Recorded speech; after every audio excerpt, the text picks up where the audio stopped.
Hola, ¿qué tal? Acabo de participar en un debate donde hablamos de cripto y de las CBDC y del futuro que nos espera. Un debate que me ha parecido bastante interesante. Gracias, Marta, por dejarme participar y nada, os dejo con el vídeo.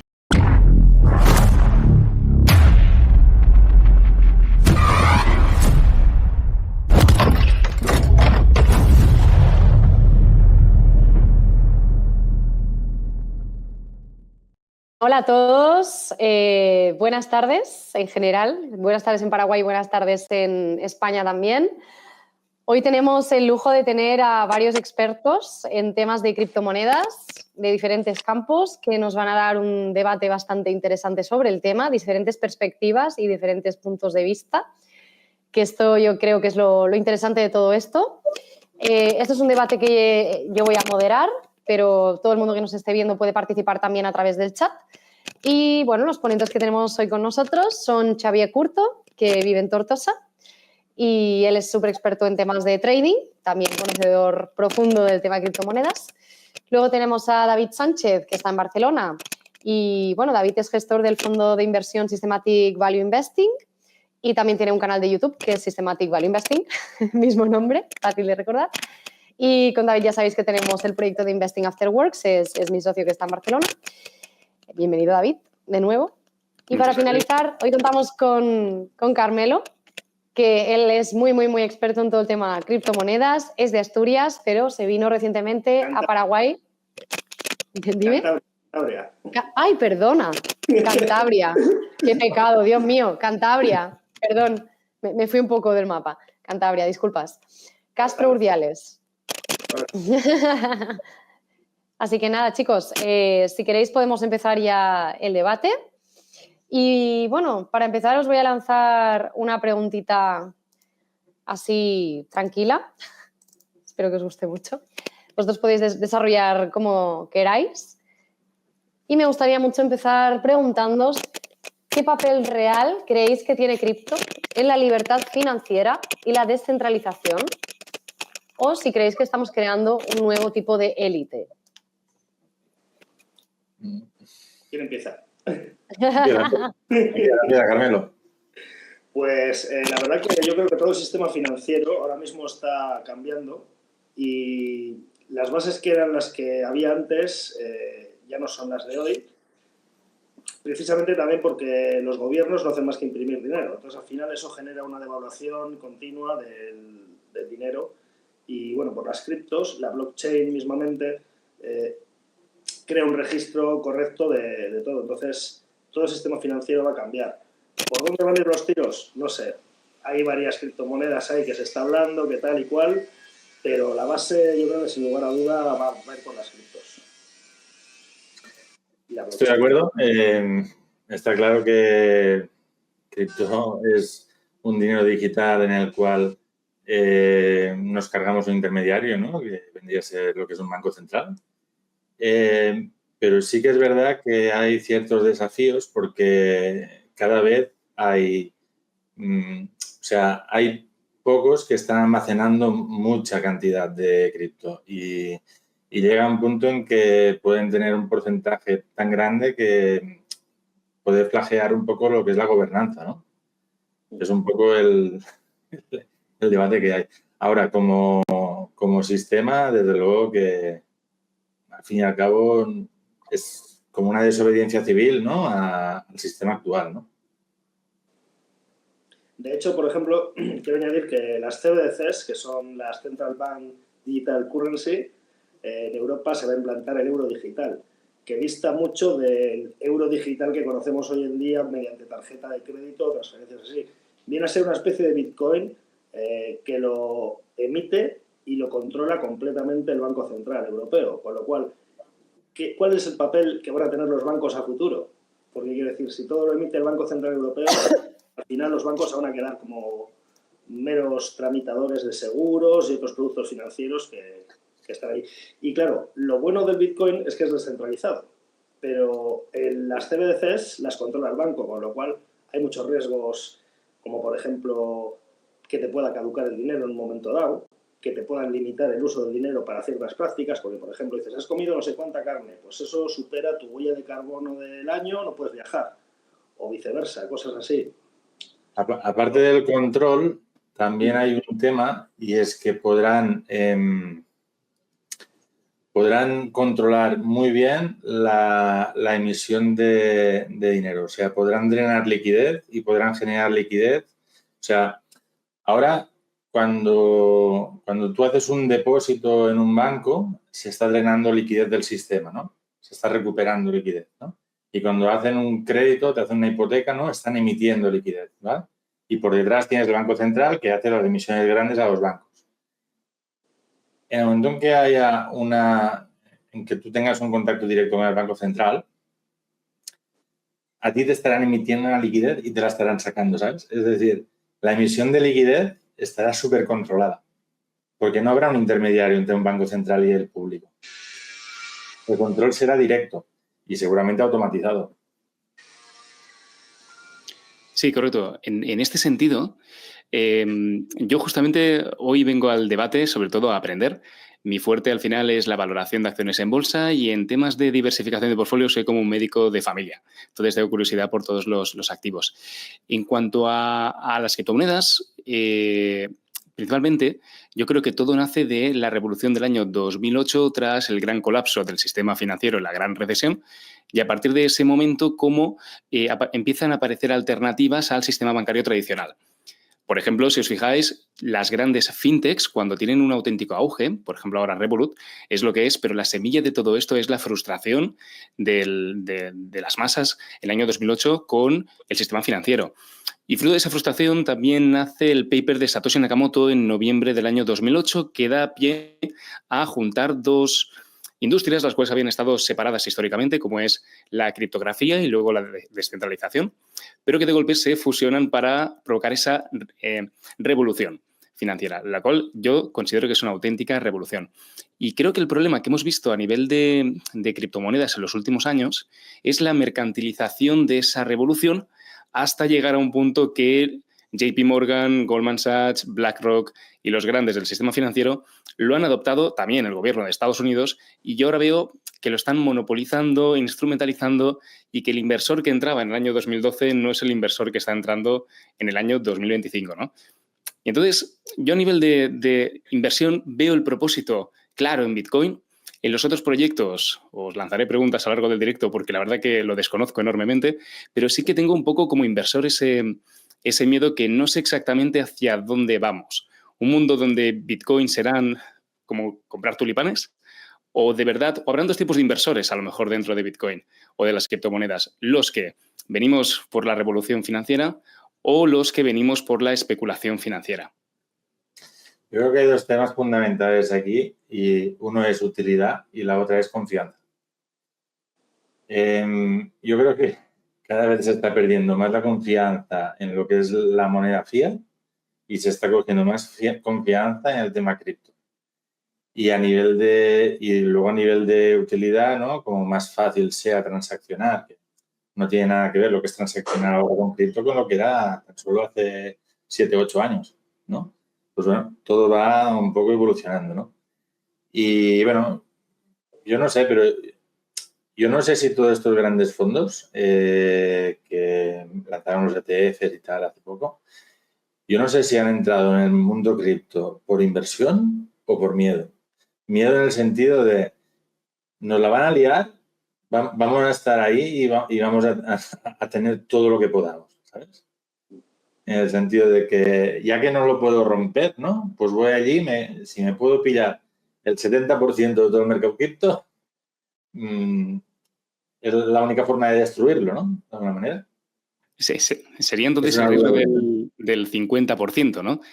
Pongo un hipotético. Os lanzo la pregunta, aunque aquí, Marta, tú eres la moderadora, así que adelante en este sentido. Pero yo, por ejemplo, uno de los grandes riesgos que veo con esto de los ETFs de BlackRock es la concentración en a lo mejor pocas entidades financieras y gobiernos de más del 50% de los tokens de una red, digamos, Bitcoin, por ejemplo, ¿no? Claro. ¿Este riesgo es real? Es decir, ¿deberíamos estar preocupados de esta concentración? ¿Será un problema para los que inviertan, a lo mejor, aunque sea a través de Cold Wallet, si no inviertan desde exchanges más centralizados? ¿Cómo lo veis vosotros? ¿Es un problema el euro? A ver, lo tiene un banco central, ¿sabes? O sea, no sé, peor que eso ya. Bueno, en el sentido de que puedes cambiar las reglas de juego de Bitcoin, ¿no? Pasado el 50+1, y que a lo mejor, bueno, sí, bailarán el interés del gobierno de Estados Unidos, al igual que ahora mismo la Reserva Federal, pues la política monetaria la decide también el gobierno de Estados Unidos, ¿no? O la propia Reserva Federal. Pero claro, ese, por ejemplo, es, yo creo, para mí lo que más me inquieta, ¿no? de Bitcoin, el riesgo de concentración y, sobre todo ahora, concentración tanto en la demanda como en la oferta, ¿no? Porque veo que los mineros, poco a poco, no sé si lo habéis estado siguiendo, pero se están concentrando cada vez en menos y menos, y llegará un punto tal vez que solo Mara y 2 contados producirán Bitcoins. No sé, lanzo preguntas al aire, no tengo la respuesta. A ver, Carmelo, adelante. A ver. Bueno, pues yo creo que aquí hay muchos temas que tocar. Por un lado, los ETFs reducen un poco el riesgo, ¿no? De exposición, que bueno, es una forma de acercarte a las criptomonedas sin correr tanto riesgo. Y claro, lo que es, hay que tener en cuenta también las narrativas de las criptomonedas, porque tenemos principalmente las stablecoins, que son criptomonedas que replican dinero fiat, pues llegase la libra, euro, dólar. Tenemos Bitcoin, que está al margen de todo, y luego el resto serían altcoins, ¿no? Pues hay mucha gente que cuando entra en el mundo de las criptomonedas no controla demasiado el mundo y dice, jo, qué gracioso la ranita esta, Pepe, me la voy a comprar. Qué gracioso el perrito este, tal, las memes, ¿no? Entonces, claro, yo estoy viendo que están saliendo ETFs, por ejemplo, de Pepe, de Pengu, van a sacar ahora, que son meme coins. Entonces, quiero decir, eso no lo veo tan interesante. Bueno, sí lo puedo ver interesante a nivel especulativo, pero es un corto plazo o no sé, porque al final yo creo que muchas criptomonedas van a caer. Realmente, al margen de Bitcoin, que es la única e inimitable, hay que tener en cuenta la utilidad de las monedas, ¿no? Y sobre todo ahora es el RWA, Real World Assets, que son criptos que te valen para tokenización de activos y otras utilidades en la vida real que son las que van a tener un poco de valor a la larga, ¿no? No sé qué más puedo añadir. Bueno, os lanzo yo sin una pregunta y continuamos, ¿no? De un poquito la línea de lo que comentabas, Carmelo, de qué errores ves que la mayoría de los nuevos cometen en cripto y por qué siguen ocurriendo. Pues, esto lo estaréis viendo, ¿no? De gente que entra, lo que decía David, ¿no? El inversor nuevo que entra ahora en cripto, ¿cuál es su mayor fallo? Pues yo creo que eso, sí, un poco meterse en el tema de las memes, que no está mal, porque muchas veces una criptomoneda, claro, Bitcoin ha subido ya a un precio muy elevado, pero las memes, por ejemplo, son criptomonedas que pueden salir a un precio razonable y dices, pues compro tal. Y lo mismo explota y ganas mucho dinero, pero es más fácil perderlo que ganarlo. Entonces tienes que conocer muy bien el momento, el proyecto que hay detrás, hay que estudiarlo. A ver, como más capitalización tiene un activo, más difícil es moverlo, ¿no? Entonces, claro, es complicado mover mucho Bitcoin o mover mucho Ethereum y que se vaya un 98% abajo, ¿no? Pero claro, una meme coin de estas que puede tener 50 millones de capitalización, ¿no? Pues con 2 operaciones ya la hundes, ¿no? Sí, está claro. A ver, riesgos los hay en todos los sectores y, bueno, y el tema cripto, primero por desinformación, luego por quizá no conocer el sector, ¿no? Quizá es un mundo en el que la persona que entra lo han gamificado todo mucho, ¿no? Y parece que todo sea muy fácil, ¿no? Verde, rojo, ¿no? Esto es fácil, ¿no? Sube, ¿no? Y bueno, todo tiene su historia, ¿no? Cada campo tiene lo suyo. Eso es otra cosa, que luego la gente escucha ruido y no sabe dónde, ¿no? Oye, Bitcoin, y se ponen todos a comprar en Bitcoin cuando más alto está, o bueno, Bitcoin o la moneda que sea. Yo siempre procuro buscar caídas. Las caídas siempre son los lugares más interesantes de compra. Entonces, tienes que tener un poco referencia de las semanas, meses anteriores, de las franjas de valor donde se ha estado moviendo y con respecto a eso, pues tomar las decisiones. Yo siempre digo, no pongas todos los huevos en la misma cesta porque si se cae la cesta te quedas sin huevos. Entonces hay que diversificar un poquitín y yo recomiendo sobre todo a la gente que está entrando que utilice la técnica DCA, que es Dollar Cost Average, que vas comprando semanalmente o mensualmente o trimestralmente. Cuando a ti te venga bien, pues una cantidad determinada de dinero, vas invirtiéndolo y así promedias el precio.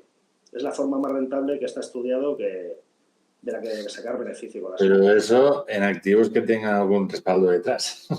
Sí. Porque como hagas DCA con alguna meme coin de estas de 1 céntimo...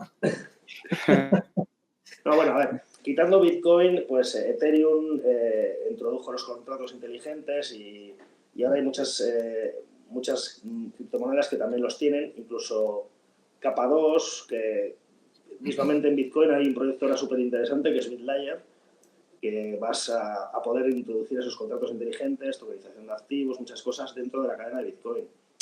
Entonces, esas cositas son... Al final tú tienes que tener una utilidad dentro de la moneda, ¿no? Porque al final monedas hay 1000 y es lo que digo, van a sobrevivir 5, 6, 10 como mucho. El resto, el uso que tienen o la gracia es ahora en el momento, vamos.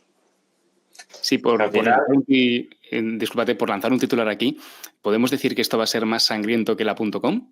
En el sentido de que la .com, Amazon sobrevivió y otras .com sobrevivieron, pero aquí vamos a ver a lo mejor una sangría de utilidad más salvaje, de concentración de todas las soluciones tecnológicas. Me lo invento, no soy muy conocedor, pero a lo mejor en Solana, Ethereum y Bitcoin, por ejemplo. Bueno, yo creo que Solana, Ethereum y Bitcoin son criptos que van a estar ahí, junto con, yo qué sé, XRP. XRP la llaman también la anticripto, porque surgió un poco con la misma idea de Bitcoin, pero está más centralizada. O sea, quiero decir, hay muchas empresas, mucho capital institucional metido ahí. Y bueno, de hecho ahora, por ejemplo, hay un proyecto muy interesante que se llama Metallicus y creo que está también XLM, XRP, bueno, estudiarlo un poquitín porque yo estoy todavía con ello, no os puedo dar demasiada información al respecto. Hay mucha gente que compara lo que es el mundo cripto, ¿no? Con el mundo de las acciones, ¿no? De bolsa.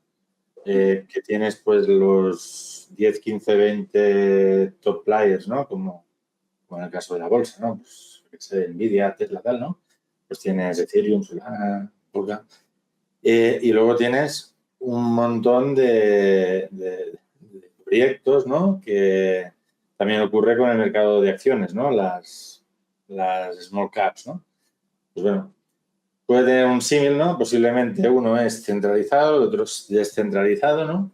Pero puede haber un símil ahí entre las dos cosas. Aquí hay una frase, cuando yo analizo Bitcoin o quiero analizar cómo de bueno es un inversor dentro del mundo cripto, que me gusta mucho, que es la frase de eres un buen inversor en cripto cuando después de un halving acabas con más Bitcoins de los que empezaste en el halving. La idea al final, para los que no conozcan lo que es el halving, es el proceso donde se encarece el coste de minado de Bitcoin una vez cada 4 años, que provoca habitualmente rallies alcistas en el mundo cripto. Entonces, la idea es que si tú hubieras simplemente holdeado Bitcoin, aguantado Bitcoin durante esos 4 años versus la operativa de trading, de moverte a meme coins, explorar proyectos, etcétera, aquí el éxito no lo determina que hayas sacado un 600% o un 1000% de rentabilidad, que está muy bien en términos absolutos, pero el verdadero éxito es cómo lo has hecho tú versus el inversor que simplemente estaba quietecito con su cartera, con wallet, buy and hold de Bitcoin, ¿no? Y creo que eso también, por lo que comentábamos antes, ¿no? Creo que hay que juzgar la inversión en Bitcoin no como una estrategia, hablamos de diversificación antes dentro de Bitcoin, creo que hay que ser verdaderamente maestro para saber medir los tiempos entre Bitcoin, Ethereum, altcoins, memecoins, stablecoins, ¿no? Porque cada una de estas dentro del ciclo del halving tiene sus momentos. Pero en general me atrevo a decir, lo último que miré, que la correlación de toda la industria Bitcoin, por criptomonedas, por así decirlo, creo que es realmente elevada. A lo mejor es como de un 0,8 o un 0,7. Todo está muy, muy correlacionado. Con lo cual, yo al menos como inversor lo veo como una tesis de inversión dentro del portfolio. Entonces, yo la descorrelación no la busco tanto dentro. No me importaría, entre comillas, tener un portfolio solo de meme coins, habría que estudiar proyectos, ¿no? O altcoins, pero sí que la descorrelación yo la busco con otros activos fuera que a lo mejor me pueden suavizar el ciclo. Cosas que a lo mejor vayan pues justamente en contra, por ejemplo, del ciclo económico y de los tipos de interés, masa monetaria, etcétera, ¿no? Para cubrir. Bueno, es que a ver, pensamos que Bitcoin está muy valorado ahora mismo porque está en máximos históricos, ¿no? Pero podemos hacer una hipótesis y te podría decir que Bitcoin está a nivel de valor a niveles de 2021. ¿Por qué? Porque, a ver, todos comparamos Bitcoin con una moneda fiduciaria, ya sea dólar, euro, yen, lo que quieras, y están máximos. Pero haz la comparación con el oro.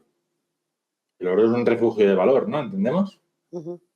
Pues si comparas el Bitcoin a BTC Chao, ¿no? Pues está a niveles del 2021 ahora mismo. O sea que realmente no es que Bitcoin o Ethereum o cualquier activo, o incluso los mercados, ¿no?, hayan subido mucho de valor.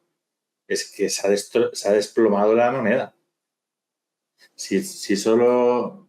Me parece que el año... Bueno, David lo sabrá mejor, eso seguro. El año del COVID se emitieron el 25% de todos los dólares mundiales en menos de un año. Es que es una locura. Hay un dato muy curioso que el otro día lo comentaba, no me acuerdo quién lo comentaba, pero decía, es que los pisos han bajado de precio. ¿Cómo que los pisos han bajado de precio? Están carísimos. Dice, no, los pisos han bajado de precio con respecto al oro. Pero si lo que ha bajado de valor es el dinero, el fiat, porque claro, no hacen más que imprimir, y eso pues repercute obvio en cualquier compra que hagas. Sí, aquí, Marta, estoy compartiendo pantalla un momento porque justamente he buscado el gráfico que hemos comentado del oro con Bitcoin. Y efectivamente, estamos no se a ve la nivel pantalla, David. Espera, que la tengo que poner. Ahí Ahora está, sí. exacto. Me tienes que dar permisos de administradora. Sí. Pues sí, es literalmente lo que comentábamos. O sea, si lo comparamos con el crecimiento del oro, estamos ahora mismo justamente sobrepasando la resistencia, ¿no?, podríamos decir, del año 2021. Así que, efectivamente, mira, no conocía este gráfico. Muy, muy interesante. Sí. Chicos, siguiente pregunta que va muy en línea con esto. ¿Es más seguro tener dinero en cripto que en efectivo? Sí y no. En principio sí, ahora mismo sí, pero por ejemplo en España a partir del 2026 entran ciertas normativas con las cuales te pueden embargar las cripto también. Obvio, para embargártelo tienen que saber que esas criptos son tuyas. Entonces, quiero decir, es importante tener tus cripto en una wallet fría y luego paralelamente, pues no sé, algo que tengas ahorrado, no te voy a decir que no lo declares, pero bueno, a futuro lo puedes decir, oye, mira, tenía esto aquí y en un momento dado si tienes algún problema con Hacienda, mientras no supere 120.000 euros, en una complementaria lo arreglas. Bueno, podemos también hacernos una pregunta, ¿no? ¿Hay gente que por una inspección de Hacienda se arruinó la vida? Sí, ¿no? Correcto. ¿Bitcoin ha llegado a cero? No. No hay más preguntas, señoría. Está bien. Bueno, siguiente pregunta que os lanzo, tema de países. ¿Qué país está liderando realmente en adopción cripto y por qué? Pues yo creo que Ecuador, El Salvador, El Salvador está dando muchas facilidades con el tema de las criptomonedas. Y luego también Dubái, hay mucha gente que se va con el tema de las criptomonedas, pero bueno, no sé, yo creo que optaría por El Salvador. Sí, aquí los... todo menos Europa. Empezamos por ahí, ¿sabes? Estados Unidos también, porque ahora con el tema de Trump también se han vuelto muy pro a nivel de cripto. Pero sí, es que a ver, todo lo que sea fuera de MiCA, de alguna manera tienes un poco más de libertad, ¿no? Sí, de hecho, yo quería decir, yo he estado operando, con criptos y, ciertas operaciones que son minería de liquidez, AMM y tal. En Europa ya es imposible hacerlo con dólar, porque yo siempre funcionaba USDT, Bitcoin, USDT, Ethereum. En Europa está regulado el USDC, pero ahora están metiendo Euri, Eure, no sé, diferentes euros digitales. Sí. Y la rentabilidad, por ejemplo, por ponerte un ejemplo, Bitcoin USDT hasta un 22, por ejemplo, Bitcoin USDC un 0,2 de interés. O sea, quiere decir, cuidado, que tú pones el riesgo realmente, pero la rentabilidad no es la misma. Es que USDT no entró a MiCA. Entonces, por ese motivo, se quedó fuera de Europa. Pero bueno, se ve que si entraba en MiCA, era una quiebra, ¿sabes? O sea, Claro, es demasiado grande para cumplir con todas las normas que ponían. Y al final toda la regulación MiCA no es más que bueno, pues un marco regulatorio de cara a protegerse acerca de todo el mercado cripto. ¿Sabes? Que a las entidades, a los sistemas estos tokenizados de monedas estables y tal, les obligan a no crecer más de una capitalización concreta, tal y cual, que no suponga un riesgo, ¿no? En relación a todo el capital que hay en fiduciario, ¿no? No sé a nivel de porcentaje, ¿no? Pero igual le dicen, pues mira, no puedes tener, pues yo qué sé, más de un 10% de todos los dólares que hay, ¿no? O, digo, 10, ¿cómo puede ser 3? No, o sea, ¿sabes?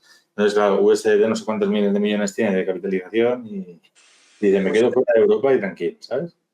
USDT, quiero decir, si no me equivoco, es el 17º mayor tenedor de bonos de deuda del mundo, de Estados Unidos. Y Tether, que es la empresa, lo que te hace, te cambia $1 por un USDT. Sin embargo, con MiCA lo que te obliga un poco es a tener bancarizada una gran parte de ese dinero. Y claro, al final tú tienes un dinero bancarizado para responder, pero ¿y si quiebra el banco? Exacto. Ese es el problema. Exacto. Pero ellos lo quieren controlar, ¿sabes? Como todo. Claro. David, ¿opiniones sobre todo esto que estamos hablando? Sí, aquí yo tengo curiosidad por preguntaros, porque tenía entendido que los hubs históricos de donde han nacido muchos proyectos, ¿no? Por ejemplo, creo recordar que eran Suiza, Singapur, si no me equivoco, y seguramente Estados Unidos, pero sobre todo más a nivel académico, ¿no? En unos inicios. Es más, tengo entendido que dentro de toda la conspiración de Satoshi Nakamoto, de Satoshi no sabemos absolutamente nada de quién fue, o si era un grupo de investigación o un individuo, o si era realmente japonés. No tenemos ni idea, pero sí que tenemos la primera transacción realizada en la historia de Bitcoin justamente con un profesor académico de una universidad estadounidense, si no me equivoco. Ahora tendría que buscarlo, no recuerdo el nombre, ¿no? Entonces, tenía curiosidad justamente por eso, ¿no? Por saber ahora mismo dónde está el salseo en el mundo cripto. ¿Sigue estando a lo mejor en Suiza con, por ejemplo, la Ethereum Foundation, ¿no? Que creo que justamente está ahí? O ahora mismo, ¿quién está moviendo los hilos? Sobre todo a nivel en regulatorio. Bueno, lo habíamos comentado, ¿no? Que El Salvador había hecho ese paso adelante, ¿no? De tener un activo importante del balance del gobierno dentro de Bitcoin. Pero a nivel regulatorio, ¿vosotros qué proyectos, en qué jurisdicciones creéis que los proyectos pueden crecer más rápido? En donde no les pongan límites. Porque es que, a ver, estamos continuamente paralizando la creatividad, la inspiración, la evolución. Lo estamos bloqueando todo. ¿Y por qué estamos hablando de cripto? Que si habláramos de IA estaríamos en lo mismo. ¿Sabes? Entonces, por ejemplo, creo que lo hemos comentado antes, pero ¿creéis que, por ejemplo, Dubái puede ser como un lugar donde se esté dando esa libertad creativa? Yo veo que sí, hay mucha gente que se va allí y inician proyectos. Yo, de todas formas, creo que Estados Unidos ahora mismo está avanzando mucho con la legislación y regulación sobre las cripto y hay un gran potencial de oportunidades porque lo está facilitando y eso es de lo que se trata. En Europa, por ejemplo, vamos a la contra. Simplemente está regulada la inteligencia artificial, por ejemplo, entonces, ¿cómo quieres avanzar? Bueno, no sé, Europa está un poco a la contra de todo. Esa es mi siguiente pregunta, justo. Si creéis que la regulación traerá estabilidad o frenará la innovación. Xavier ya queda claro que para él lo está frenando totalmente, que no habría que regular. No sé si tu opinión es no habría que regular nada o solo un poco. O, claro, eso ya los matices, cuidado, ¿no? Eso también da para opiniones.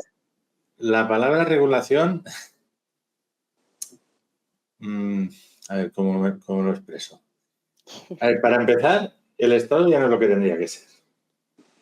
Porque un Estado tiene unas funciones que no están cumpliendo y están haciendo muchas otras que no tendrían que hacer. Empezando por aquí. Mira, no hace mucho le escuché a alguien, no sé a quién, hacer una analogía, ¿no? Bueno, pues imagínate, ¿no? Pues 20, 30 vecinos, ¿no? Así a nivel rural, varias casas y tal, ¿no? Pues bueno, cada uno hacía lo suyo y tal, ¿no? Pues, oye, pues, ostras, que yo quiero arreglar la acera, que yo quiero una farola, que yo quiero... Pues bueno, no se ponían de acuerdo, ¿no? Pues bueno, vamos a hacer como una derrama, ¿no? Y vamos a hacerlo todo y tal. Y ahí nació el Estado, ¿no? El Estado, pues, se encargaba de que Pues bueno, si yo quiero arreglar la acera, pero no es la acera del otro que no la pide pagar, pues bueno, está el Estado para obligarle, ¿no?, a que ponga su parte para que la acera de todos esté bien y que la plaza esté bien y que la farola esté bien. Vale. ¿Qué pasa? Hoy en día la farola no tiene luz, la plaza está llena de gente que no tendría que estar, la acera no está destrozada, pero en cambio cada vez cobran más impuestos, ¿sabes? O sea, el Estado ya no hace lo que tendría que hacer. Pues eso es lo mismo. Si regulamos cosas que no tenemos que regular y lo que tenemos que regular no lo hacemos, pues no sirve de nada. Al final lo que hace es paralizar todo el sistema. Sí, ¿Qué opináis, David? En este sentido, yo soy muy fan de la teoría de Rothbard sobre el origen de los estados, que habla básicamente de que de la parábola podríamos decir, del ladrón sedentario. Es decir, el momento en que una banda de forajidos y de bandoleros se dieron cuenta de que les rentaba mucho más, en vez de ir robando aldea por aldea, quedarse en un establecimiento, robar un poquito para no matar a la gente de hambre y luego a partir de ese momento simplemente vivir de las rentas de esos aldeanos.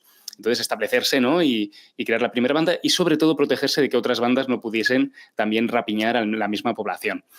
Bueno, si te miras los estados desde ese punto de vista, yo creo que ese paternalismo estatal del Estado está aquí para cuidarte, para darte tus carreteras, tu educación, tu sanidad, bueno, pierde bastante encanto, ¿no? Y te das cuenta al final de que hay una parte muy importante que lo que es un colectivo organizado, ¿no?, que lo que busca es sustraer dinero teniendo el monopolio de la violencia, ¿no?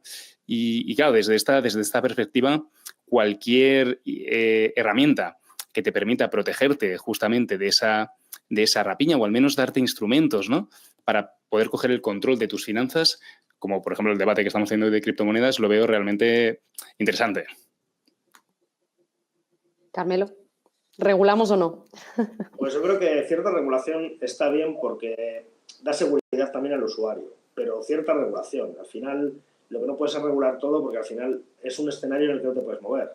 O sea, lo mismo que la seguridad. Hoy estaba escuchando un chico de que no sé dónde habían tenido problemas con unos ocupas, no sé qué, que tenían un segurata que les habían dicho que tal. Y al final le han dicho al segurata, mira, si tampoco puedes hacer nada, te tenemos que despedir porque ¿para qué tenemos un segurata que no te da el servicio que te tiene que dar? Y el Estado al final en ese aspecto tiene unos papeles que cumplir que no los cumple. O sea, realmente está más a recaudar y a obtener votos de una manera u otra sin preocuparse de lo que tiene que entregar a cambio a la sociedad, ¿no? Ese es el problema un poquito. No, es que es lo que digo, o sea, lo que tienen que hacer no lo hacen, en cambio hacen muchas cosas que lo que hacen es hacer tropezar a la gente. O sea, a ver, no hagas nada, ¿sabes? O sea, te pagamos igual, pero no hagas nada, a menos no estropees lo que hay, ¿sabes? Es así. Sí, y también yo creo que dentro del mundo cripto, por ejemplo, me voy a llevar al debate a las stablecoins, ¿no?, y al caso que tuvimos con Luna, cuando básicamente un ataque especulativo reventó el colateral, ¿no?, y la stablecoin dejó de ser stable por un tiempo, ¿no? Pero igualmente yo creo que los tenedores de criptomonedas de manera autónoma pueden autoorganizarse sin necesidad de una regulación y mirar pues cuál es el subyacente de estas stablecoins, estudiar bien los proyectos para no dar tu dinero a cualquier proyecto, ¿no?, y ver exactamente qué garantías tienes. Requiere conocimiento y responsabilidad, ¿no? Pero bueno, ya lo decía Kant, sapere aude, ¿no? Atrévete a saber y atrévete a responsabilizarte de tu vida. Entonces, yo creo que un poco el ADN también del mundo cripto es que se puede autorregular, ¿no? Entiendo. Con lo cual, todas estas capas de regulación que estamos poniendo, que al final buscan proteger al inversor minorista que se mete como un elefante en una chatarrería, ¿no?, directamente, no sé, yo creo que no haría falta tener tanta regulación dentro del mundo cripto, ni mucho menos. Y la parte de regulación que hay principalmente va encarada a que el fisco pueda hacer la contabilidad mejor para cobrarnos los impuestos pertinentes cada vez que peguemos un pelotazo en una meme coin, ¿no?, por ejemplo. Es que eso es una regulación de control, pero de cara a ellos. O sea, a ver, nació Bitcoin hace 15 años, ¿no?, el tiempo que sea, y hay 20 millones de Bitcoins minados y aquí nadie ha regulado nada. Y ahí está, ¿no? Pues ¿Para qué necesitamos? No necesitamos que vengan a regular nada, que no estropeen nada. Claro, pero ellos te vendrán con el discurso de que, claro, la gente que está en Bitcoin también lo usa para lavar dinero, para propósitos malos, etc, etc. Y luego está también el gran problema, que también aprovecho para lanzar la pregunta de cómo ese Bitcoin o esas cripto luego las transformamos en dinero al uso. Que aquí, claro, aquí es donde empiezan a haber problemas con toda esta tecnología, porque evidentemente a los gobiernos no les interesa facilitar todo esto, ¿no? Y nos estamos viendo con un poquito este bloqueo, ¿no? Bueno, aquí he sacado un debate, planteo la pregunta y así ya abro sobre todo con ellos, que tengo mucha curiosidad por saber qué opinan, pero que es un poco, al final, cripto, pre-regulación es economía en B, ¿vale? Igual que el cash es economía en B. El otro día lo estaba hablando con un amigo de qué pasaría si mañana ya desapareciera 100% en el cash en efectivo. Estaba pensando en que seguramente los colectivos más desfavorecidos se verían totalmente atacados y tal vez en España incluso no somos mucho de rebelarnos aquí. Aquí hay corruptelas y nadie sale a las calles a quejarse, pero a lo mejor si nos quitasen el cash definitivamente sí que se produciría esa regulación, ¿no? Por esa economía en B. Entonces, un poco, en cierto modo, también me gustaría plantearos a ese mundo de las criptodivisas de los bancos centrales, etcétera, si nos quitan todo el B, por así decirlo, ¿qué es lo que podría pasar socialmente, no? Si hay algo que es trazable, es cripto. Porque, a ver, tú cuando haces una transacción, una transferencia bancaria, y lo sabes tú, lo sabe el banco y lo sabe el receptor. Tú haces un envío de dinero en cripto y lo sabe todo el mundo que tenga acceso al líder de la transacción, ¿no? Pero es que además sabes el saldo que hay en la cuenta que emite, el saldo que hay en la cuenta que recibe, ¿sabes? Tienes muchos más datos que en una transacción normal y corriente, ¿sabes? Fruto de eso salieron otras criptos que son, bueno, como los Monero y todo esto, ¿no? Entonces, a ver, para lavar dinero especialmente, yo no diría que es el mundo cripto. Más bien todo lo contrario. El tema cripto, las billeteras son anónimas, pero se puede un poco saber de quién son. Al final tú puedes explorar con un explorador de la blockchain, puedes ver todas las transacciones que se han hecho. Luego, ¿de quién es? ¿De Pepito, de Fulanito, de Margarito? Pues un poco puedes ir por ahí, pero... Es seudónimo, pero no es anónimo, o sea... Y luego yo quería decir sobre... Bueno, ahora con la ley Genius, que es la nueva ley que ha aprobado Estados Unidos, Amazon, Apple pueden sacar sus propias stablecoins. ¿Qué pasa? Que a mí me gustaría diferenciar entre dos tipos de stablecoins, como has dicho antes, lo de Luna, me has sacado el tema. UST era una stablecoin algorítmica, funcionaba con Luna, entonces digamos que eran dos piscinas. La gente demanda UST, cerramos la de Luna. La gente demanda Luna, cerramos UST, un poco para mantener el valor de UST en el precio del dólar. Y la caída de Luna, además, fue precisamente por el arbitraje, porque hubo gente que descubrió que en ciertos sitios lo pueden cobrar igual un céntimo más barato, venderla un céntimo más caro en otro lado, y hubo pues unas ballenas masivas que hicieron las ventas, que fueron las que propiciaron que perdiera la paridad con el dólar. De ahí cayó Luna, cayó UST y todavía se está recuperando. Pero bueno, yo soy más fiable, o sea, me fío más de criptomonedas que estén respaldadas o bien con cierto dinero o bien como Tether, que es tenedora de deuda. Entonces, al final, pues tiene con lo que responder. Sí, aquí he buscado por internet que tiene más deuda que el gobierno alemán en bonos de Estados Unidos. Volviendo a lo que comentabas antes del tema de dinero y todo eso, sí que es verdad que al principio cuando empezó el mundo cripto, o sea, las transacciones eran mucho peer-to-peer, ¿no? Entre usuarios e incluso con exchanges y no había la obligación de pasar un KIC, ¿vale? Claro, hoy en día está todo mucho más controlado, ¿no? Hay una trazabilidad del Bitcoin que tienes hoy, de dónde salió, quién te lo trajo, quién te lo pasó, ¿sabes? Entonces, claro, hoy en día no, ya digo, sí que es seudónimo, pero no es anónimo. Interesante. Sí, tienes sin KIC lo que sería la DeFi, ¿no? Pero bueno, al final es eso. La fiabilidad que te puede dar un proyecto que salga dentro de un exchange regulado, como puede ser Binance, Bitget, alguna cosita así, estás en parte mucho más cubierto que en la DeFi, porque también en la DeFi pues hacen cosas como los famosos rug pull, que es típica criptomoneda que sacan, están ya compinchados entre 8, 10, 20, los que sean, y dicen, ahora vende todo, plus. Y esas cositas que te puedes encontrar en la DeFi, pero bueno. Sí, pero por muy regulado que esté, si pierdes dinero nadie te lo devuelve, tampoco. O sea, ¿entiendes? O sea, no sé, a mí muchas veces me hace gracia, ¿no? Es que no, es por la protección del retail y tal. Oye, que el retail, el 95% pierde pasta, ¿sabes? O sea, muy mal lo está haciendo. Se está regulando para que la gente gane dinero y no ganen, ¿sabes? ¿Entiendes? A ver, hace tiempo, me parece, en España al menos, todo lo que es el trading de futuros de cripto, que no es más que lanzar operaciones, pero no en spot, ¿no? Con margen en marcado, ¿no? Bueno, pues no sé si por regulación o qué, lo bloquearon a nivel de España. Tú no puedes operar futuros con Binance o tal. A ver, la gente que hace se va a otro exchange de fuera de España, ¿no? Pero, ¿qué sentido tiene? O sea, es que es lo que te digo, por mucho que lo regules, o sea, no vas a evitar que la gente pierda o gane dinero. Y si la gente se dedica, pues bueno, se dedicará porque le va bien. Porque tiene algún conocimiento, ¿no? Eso.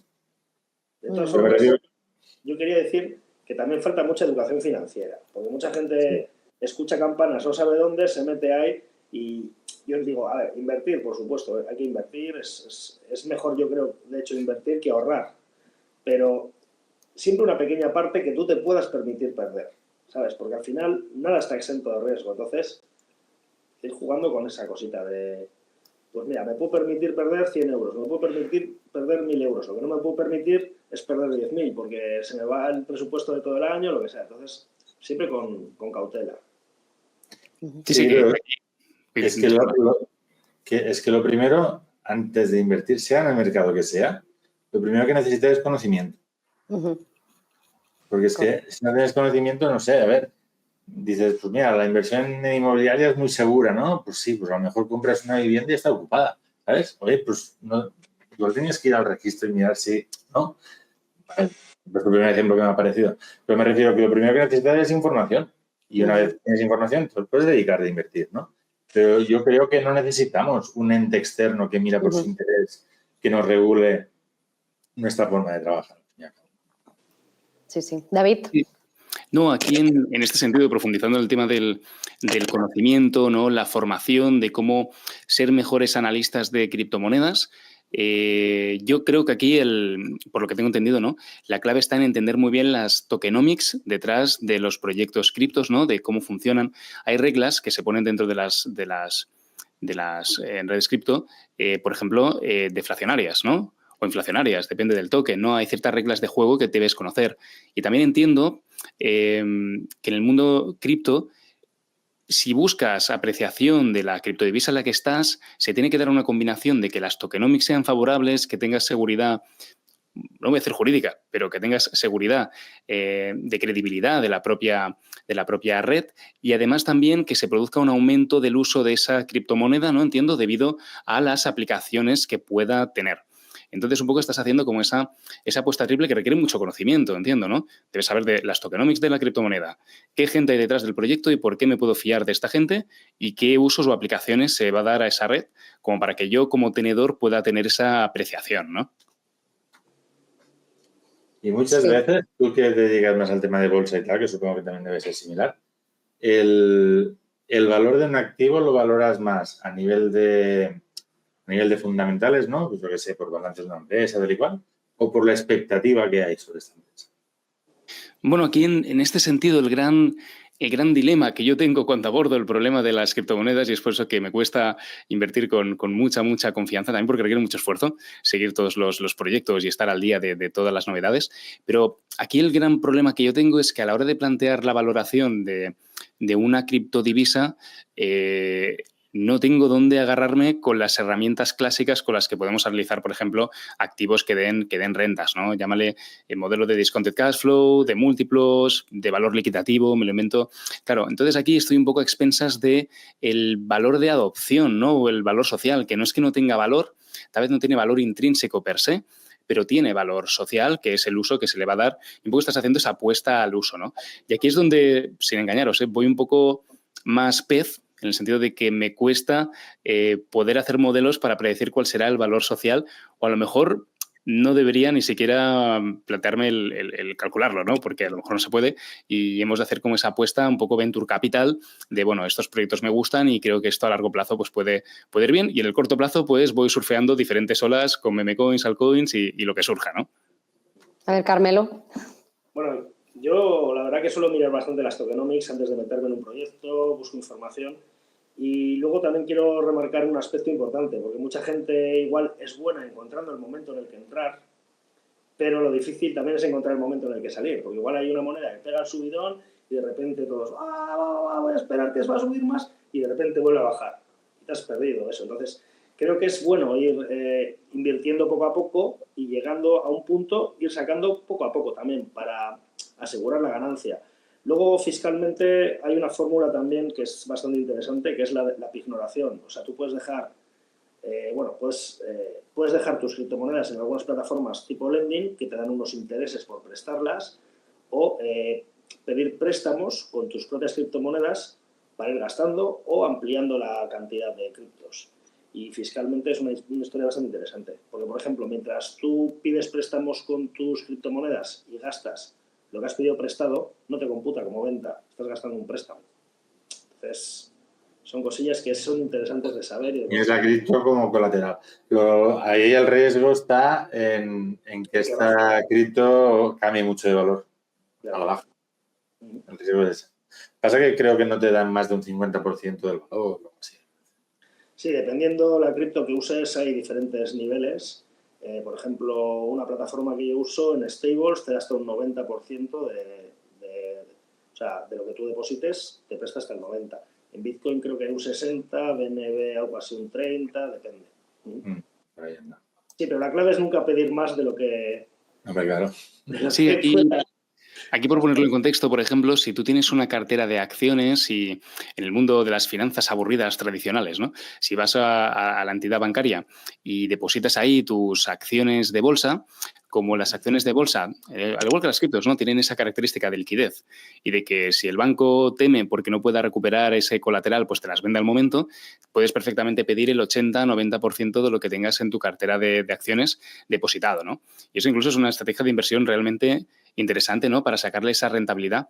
Como el banco no está asumiendo riesgos, prácticamente te presta el tipo de interés de mercado, digamos Euribor, por decir algo, ¿no? Y entonces, todo lo que tú le saques de rentabilidad extra es Euribor, a lo mejor no hace falta asumir riesgos, ¿no? Con un fondo monetario, etcétera, ahí tienes un arbitraje muy limpio con la entidad financiera. Chicos, últimas preguntas, porque ya va corriendo el tiempo. Os hago dos últimas preguntas y luego me gustaría entrar un poquito en hablar de estrategias. ¿De qué estrategias estáis vosotros usando a día de hoy, ¿vale? Últimas preguntas, ¿qué papel tendrá la inteligencia artificial dentro del mundo cripto? Y la segunda pregunta es, ¿cómo veis el futuro de Bitcoin a nivel de uso cotidiano? Si será reserva de valor únicamente o si podrá ser moneda de uso diario. Bueno, pues yo por mi parte creo que la inteligencia artificial está ya bastante implementada en lo que es el mundo cripto. Hay un montón de robots de trading y cosas que funcionan con inteligencia artificial. Bitcoin, por ejemplo, será reserva de valor, pero también tendrá utilidad a través de capa 2, por ejemplo, como Layer y tal. Y a mí lo que me preocupa realmente, sobre todo, es la informática cuántica. En cuanto se implemente a un nivel superior, pues hay riesgos de que te podrían hackear, pero bueno, también se entiende que estarán creando protecciones cuánticas para billeteras cuánticas, para cuando... Según tengo entendido, no es posible conseguir la clave privada de una wallet sabiendo la clave pública, por mucha capacidad de computación que tengas. Porque no es una cuestión de capacidad de computación, es una cuestión de que no es posible. Sí, pero bueno, al final tú ten en cuenta que un ordenador cuántico lo que hace, puede tirar, pues como, venga, la ruleta, o A, B, C, A, B, B, C, C, o sea, ir probando combinaciones hasta que tal. Y un ordenador cuántico tiene mucha más potencia a la hora de ese brute force que, no sé. Sí, aquí lo desconozco, pero ¿no pasa como, por ejemplo, cuando te equivocas con tu clave SIM del móvil 3 veces que se te bloquea el dispositivo? ¿O algo similar? Pues depende cómo lo tengas configurado, dónde lo tengas y tal. Yo, por ejemplo, tengo una billetera externa que es bastante difícil acceder, o sea, una cold wallet. Pero con las hot wallets, pues no sé, puedes ir probando palabras hasta que salga la que es. A ver, Xavier, que se ríe. No, bueno, sí, a ver, posibilidades hay. A ver, yo creo que al final el Bitcoin en sí vendrá a ser, yo creo que más una reserva de valor o el colateral de tu patrimonio de alguna manera, ¿no? Y luego pues irás consumiendo y tal con monedas estables. Y tú convertirás el Bitcoin que tengas estable como si fuera un monedero, ¿no? Digo yo, no sé, ya veremos en el futuro. Está diciendo Coach Mac, no necesitas la clave privada, está en la blockchain y ahí sí puede llegar a computación cuántica, que es un poco a lo que yo me refería, que de una manera u otra a un ordenador cuántico, sobre todo si es manejado por una mano hábil, puede haber riesgos. Súper. Sí. Y respecto al uso, perdona David, si quieres añadir algo más. No, simplemente yo estoy muy interesado en la pregunta esta que hemos comentado de Bitcoin, reserva de valor. A eso voy.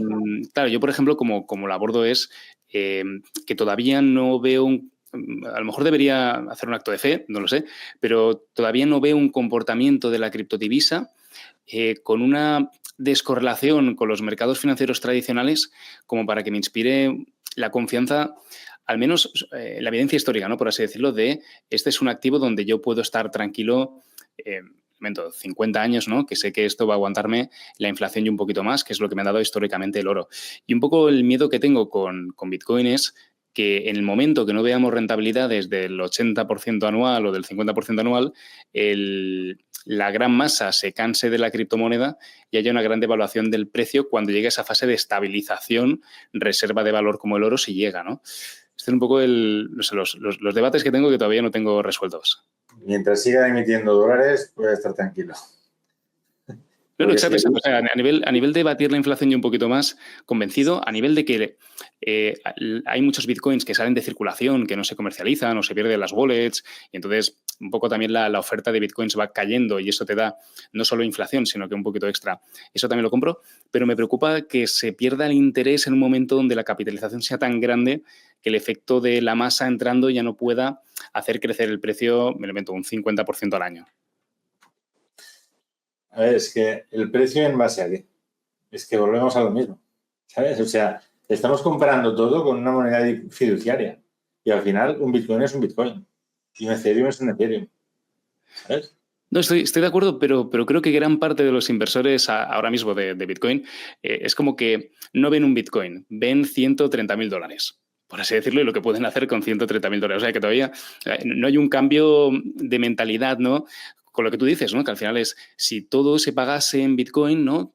Entonces, tú a lo mejor a nivel de poder adquisitivo podrías comprar pues lo mismo y batir la inflación, ¿no? Por así decirlo, con tus tenencias de Bitcoin. Yo creo que pues a lo mejor de aquí a un tiempo pues tú comprarás tú tendrás pues una cantidad de Bitcoin o lo que sea y comprarás pues algún token cripto que te dé alguna funcionalidad, ya sea pues, yo qué sé, pues asistir o un NFT, para asistir a un concierto, lo que sea, y lo pagarás con cripto. Entonces, ya no habrá la comparación a dólar o a euro.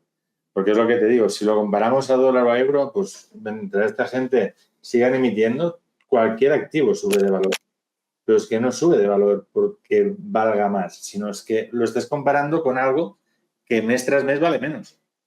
De hecho, chicos, si me permitís, el otro día justamente también veía un vídeo que justamente comparaban el Bitcoin con el oro, porque las reservas de oro también se están acabando ya, por lo tanto, por el tema de la escasez va a subir de valor y un poquito lo mismo va a pasar con cripto.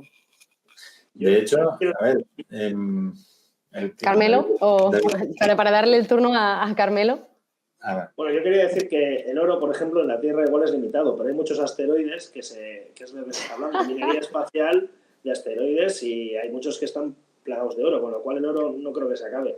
Sin embargo, Bitcoin hay una cantidad limitada de 21 millones y es a lo que va a dar, no va a haber más. Hombre, lo que decíamos, y se pierden. Puede haber un fork en el que pero bueno, hay varios foros, tienes Bitcoin Cash, el Bitcoin Satoshi Vision, pero el Bitcoin en sí habrá 21 millones y fin. Hay 21 millones, pero también se pierden, se olvidan las claves, ¿sabes? Con lo cual, esto es deflacionario también. La ley de la oferta y la demanda. Y aparte, no sé, a ver, estamos llegando ya, de alguna manera, al límite de emisión, ¿no? O sea, cuando algo ya está al límite de que ya no va a haber más, yo creo que conforme van pasando los años, hay una cantidad de bitcoins que no se mueven porque hay gente que no va a vender. Entonces, si cada vez hay más gente que no va a vender y tú quieres comprar un bitcoin, ¿qué precio tiene? Bueno, ahí al final el mercado, si pierde esa liquidez, pocos agentes que estén en el mercado operando pueden hacer que la volatilidad del precio pues sea drásticamente. Que es un poco, por ejemplo, lo llevo al terreno de bolsa, ¿no? Lo que nos pasó el agosto pasado, que a lo mejor podría llegar a pasar este agosto, es que, entre comillas, Wall Street está de vacaciones, hay 4 gatos en el mercado, se pone a liquidar un fondo de inversión acciones, como pasó creo que el 8 de agosto del 24, porque le hacen el margin call, ¿no? Y le piden, oye, devuelve la inversión porque te has apalancado demasiado, y te hunde el mercado en un día un 8%, que creo que al día siguiente ya recuperamos esas cifras y siguió subiendo la bolsa, ¿no? Pues bueno, entiendo que si vamos a ese mundo, ¿no? de liquidez absoluta, donde todos tenemos nuestras wallets y nadie comparte en la plaza de la economía, ¿no? Por así decirlo, sí que se podía dar con una situación de bastante iliquidez, ¿no? Dentro de Bitcoin a la hora de mover capitales. Bueno, yo si fuera un banquero central y tuviese una reserva de Bitcoins y tuviese que liquidarlo porque Nassim Bukele me dice que liquide la reserva de Bitcoins, no sabría ni por dónde empezar en un mundo tan ilíquido. Pero bueno, como con el oro, ¿no? Supongo. Sí, bueno, es que claro, yo a nivel de estas cantidades tampoco sé cómo se transacciona, ¿sabes? O sea...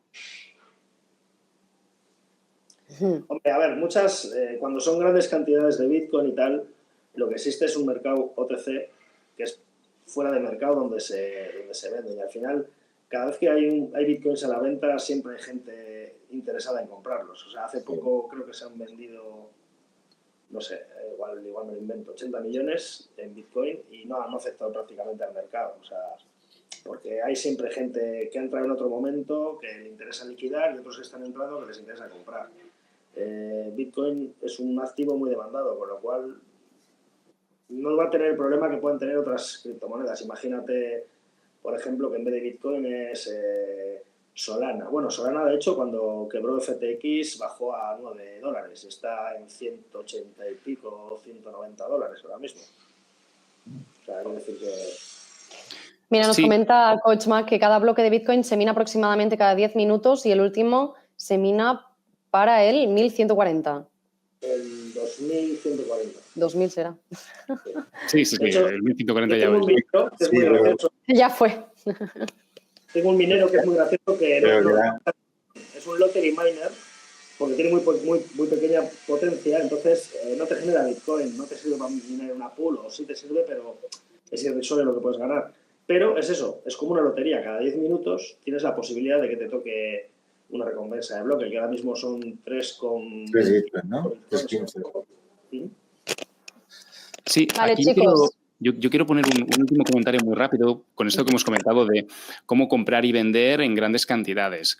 Y quiero poner un poco algo que el inversor minorista que utiliza a lo mejor el trading para hacer entradas y salidas, yo creo que es interesante que conozca. Porque en el momento que Bitcoin va a estar también negociado por institucionales de Wall Street, estás jugando al póker con gente muy lista. Entonces, como en los grandes bancos de inversión funciona, es que cuando tú quieres liquidar una posición necesitas puntos de volumen. Y tristemente, si hay una gran masa de inversores que siguen reglas de análisis técnico en mercados muy institucionalizados, corres el riesgo de que cuando tú estés comprando porque ha tocado soporte, porque venimos de un soporte triple, lo hemos testeado y estamos ahí, al otro lado tú tengas a las ballenas vendiendo. Porque justamente aprovecharán esas situaciones donde el dogma dice que es el momento de comprar porque has testeado soporte y tendrás al de BlackRock detrás vendiendo para liquidar posición porque o vende ahí o no liquida todo el paquete que quiere vender, ¿no? Entonces, yo creo que...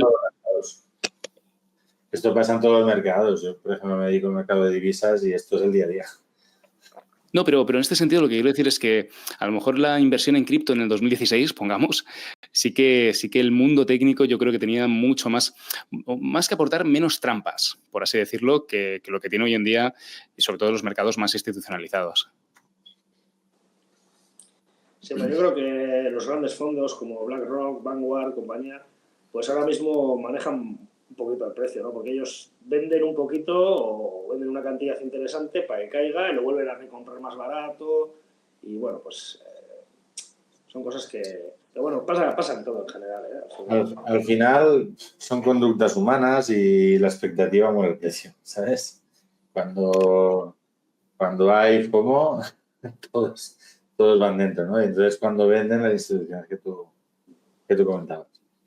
Sí, aquí hay un espectador que justo ha hecho un comentario muy interesante con el tema de Bitcoin, que es el tema de las ballenas.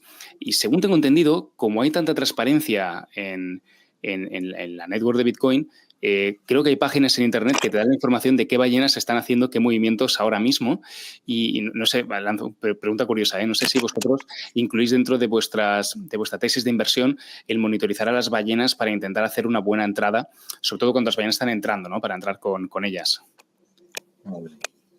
Yo sí, digamos, pero no lo hago directamente, sino a través de contactos que tengo que se dedican a análisis de cosas y bueno, pues miro un poco los momentos adecuados, cuando hay más venta, cuando pasan cosas. Las noticias son súper importantes, al final todo lo que pasa en el mundo afecta a la bolsa, a la economía, a las criptos también, y es importante estar informado y bueno, lo que pasa es que los análisis técnicos, vamos, claro. Las noticias son un arma de doble filo, ¿eh? Porque muchas veces la noticia es previa a la transacción del institucional, ¿sabes? Que a lo mejor la noticia te da a entender que es buen momento de comprar y es el momento en que van a cerrar posiciones, como decía el compañero, ¿sabes? Bueno, esto, por ejemplo, en Wall Street, Goldman Sachs, cuando recomienda invertir en oro, es cuando el oro llega a $3.300. No lo recomendaba a los 2.000, lo recomienda ahora que está a 3.300 y que tiene el interés del público. Porque al final muchos de ellos, en sí, Wall Street, su interés es vender. No que tú inviertas y ganes rentabilidad. Ellos quieren venderte productos financieros, acciones, bonos, hacer IPOs y que el gran público se meta en estos activos. O sea, lógicamente, incluso el tema de las noticias de proyectos, también hay que ir con cuidado con las noticias por los movimientos de insiders, ¿no? De gente que está en los proyectos que entra antes de que se haga, de que el rumor se convierta en noticia.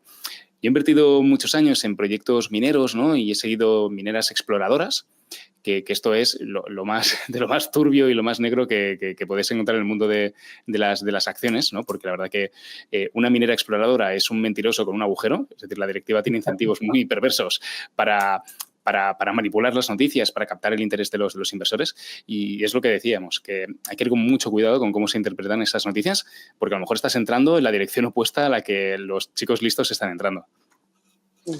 Yo como a nivel fundamental, no, lo que te digo, o sea, me sale una noticia y no sé si creérmela o no, ¿sabes? Yo me baso más en acción del precio, ¿no? Entonces, probablemente voy más atrasado de alguien que tenga una información de algo muy concreto, de un proyecto o lo que sea, ¿no? Pero pues a lo mejor al cabo de unos días ya me ha dejado un patrón que yo veo que esto es habitual, que cuando pasa esto, pues hay un crecimiento o hay un desplome, ¿no? Y entonces cuando yo entraré. Pero cuando me haya dejado las marcas que yo necesito ver para lanzar un trade. Bueno, que al final es que la fuerza compradora del mercado tome el mando de la dirección del precio, ¿no? Mientras tú veas eso, pues ya es como una inercia suficientemente positiva, ¿no? Para envalentonarte. Supuestamente. Yo, no sé, hay un par de youtubers a los que sigo que cada vez que dicen que compra es el momento de vender.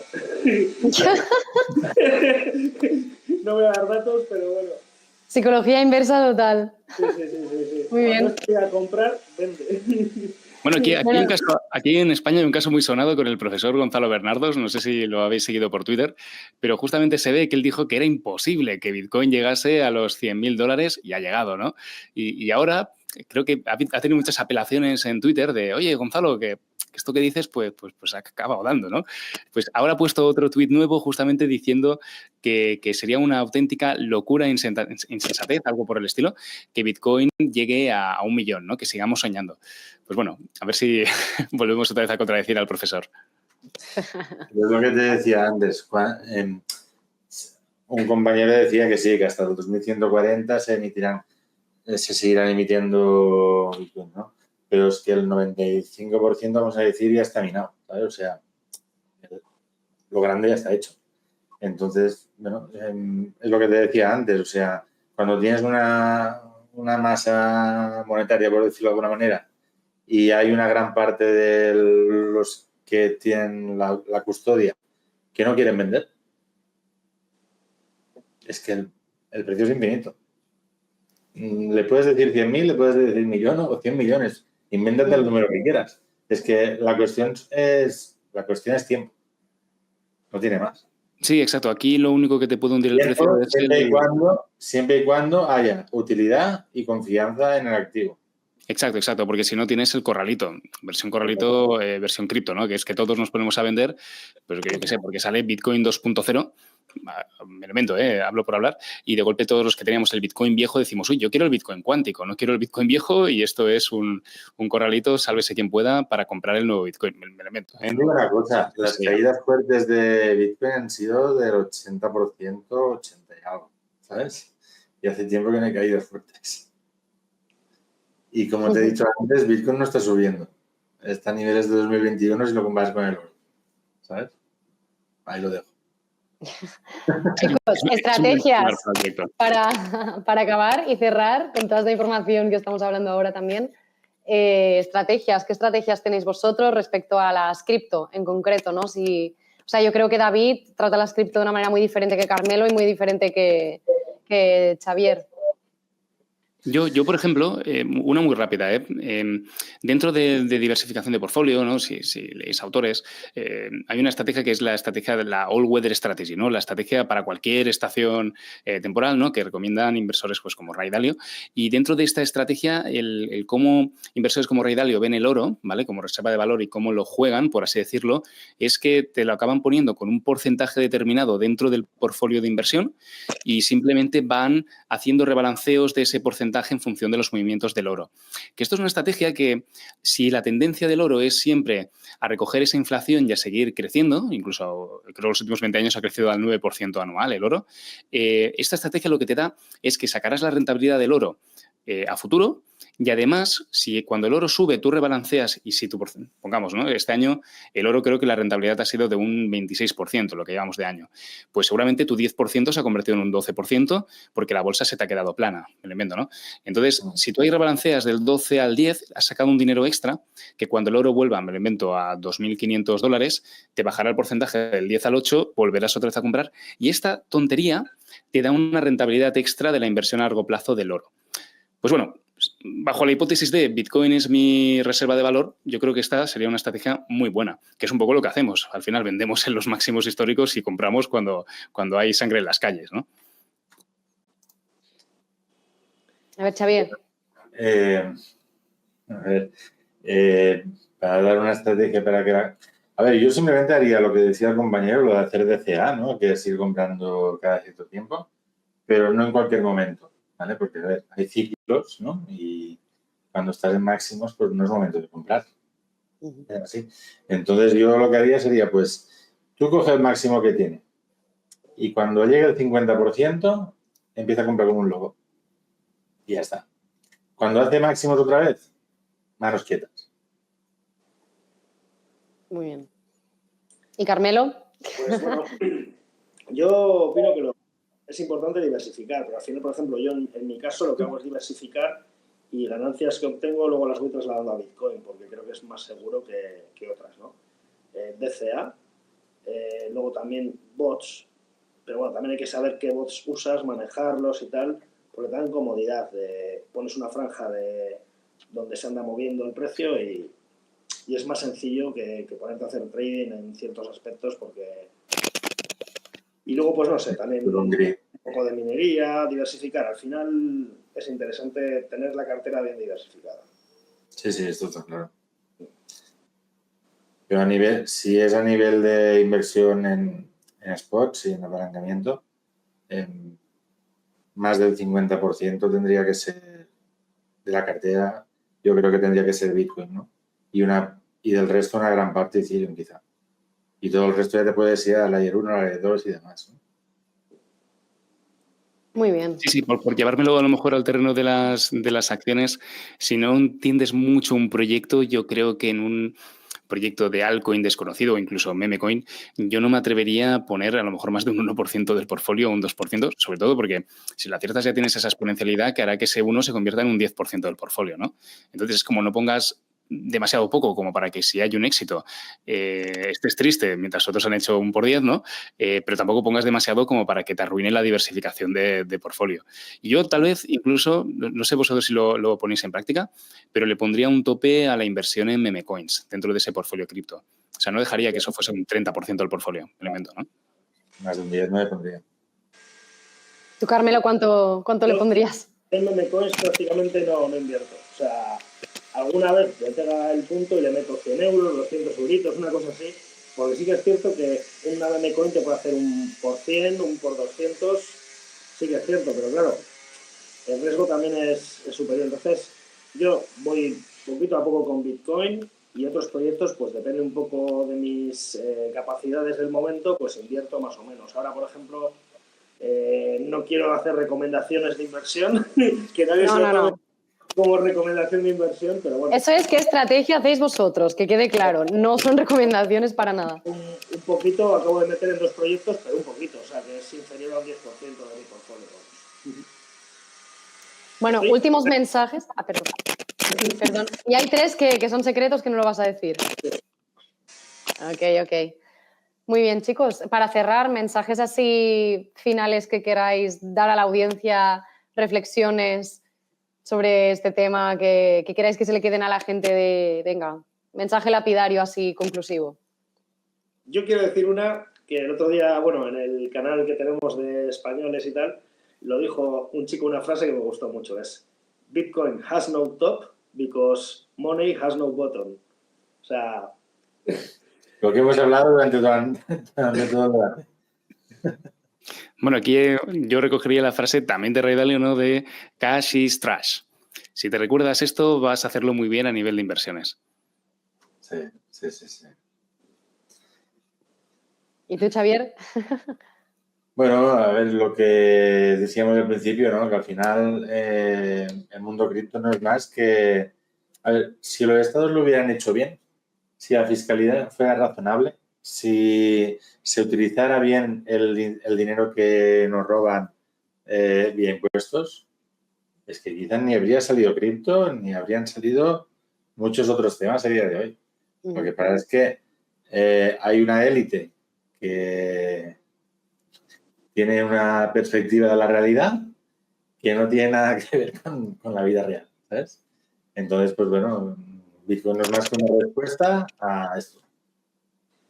Súper. Bueno, chicos, pues muchísimas gracias. Os agradezco muchísimo que hayamos tenido este debate tan interesante. Yo creo que a mucha gente le va a ayudar y le va a venir muy bien conocer estas opiniones y bueno, y esta actualidad sobre el tema, ¿no? Así que nada, agradeceros el tiempo, que sepáis que esto se va a colgar en el campus de Investing After Works que tenemos en School y también se va a quedar en YouTube, pues bueno, para que la gente lo pueda ver. Si por lo que sea de aquí 5 años lo queréis borrar, pues lo borramos. Pero el tú dijiste y bueno, no hay ninguna responsabilidad en esto, evidentemente. Recordamos que no son recomendaciones de inversión ni mucho menos. Esto es información. Por supuesto, hay que saber muchísimo. Por eso tenemos el proyecto de educación financiera con David, justamente, para que la gente se eduque financieramente antes de hacer nada.